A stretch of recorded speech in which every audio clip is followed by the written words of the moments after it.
اب تمہاری شادی ہونے والی ہیں،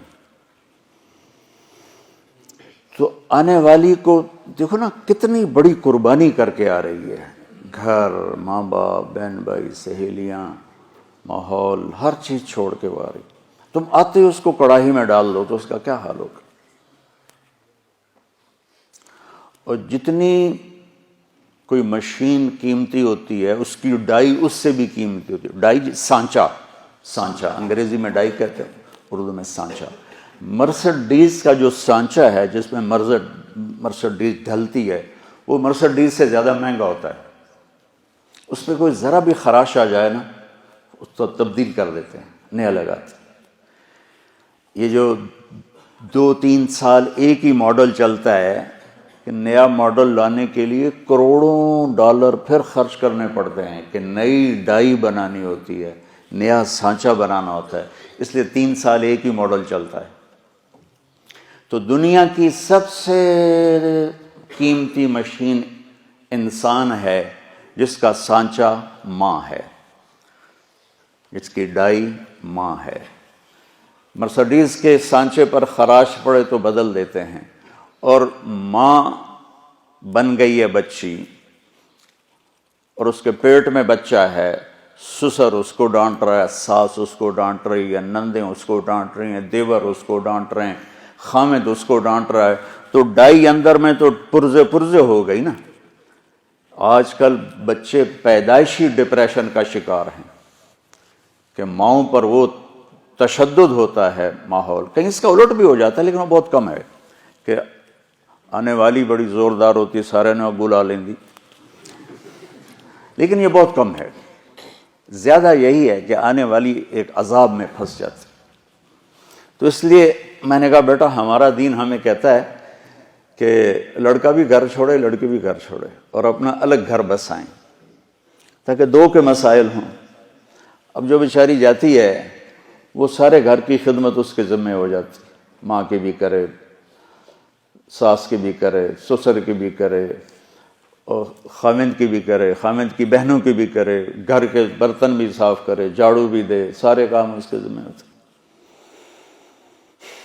میں تمہیں پہلے بھی کئی دفعہ سنا چکا ہوں کہ اللہ تعالیٰ نے یہ ماحول کیسے آنکھوں پہ پٹی باندھ دیتا ہے.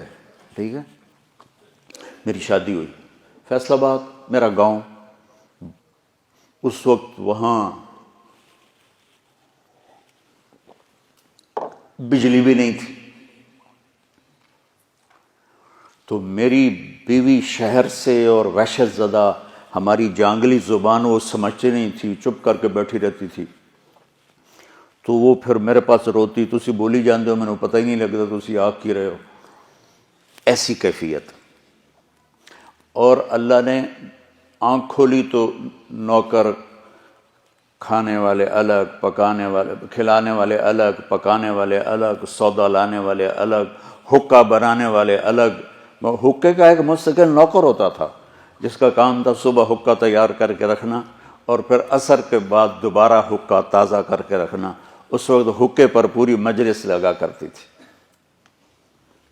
تو میں نے اپنی ماں کو کبھی نہیں دیکھا کہ میری ماں کو اچھا پکانا بھی نہیں آتا تھا اور روٹی گول نہیں بنا سکتی تھی چونکہ سارا کام تو نوکرانیاں کرتی تھیں. تو میری ماں کو کوکنگ نہیں آتی تھی اور نہ ہی کوئی روٹی پکانی آتی تھی. بطور عورت تھوڑا بہت وہ جانتی تھی لیکن چونکہ کام کرنے والیاں ہوتی تھیں تو ان کو بھی ضرورت نہیں پڑی. اب اس ماحول میں جرگا، پوری مجلس شورا بیٹھی ہے، پوری فیملی کی عورتیں اکٹھی ہیں اور گفتگو کیا ہو رہی ہے؟ تیری ماں تا چولہے تے سڑدی پئی ہوندی ہے تے بیگم تیری ٹھک تے پیڑے تے بیٹھی ہوندی، ٹھک تے منجی تے بیٹھی ہوندی. اور میں ہنس پڑا.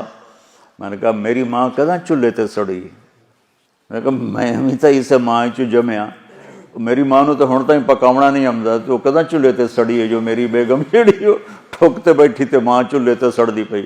میری ماں صرف نگرانی کے لیے جاتی تھی کیا پک رہا ہے کیا ہو رہا ہے بس.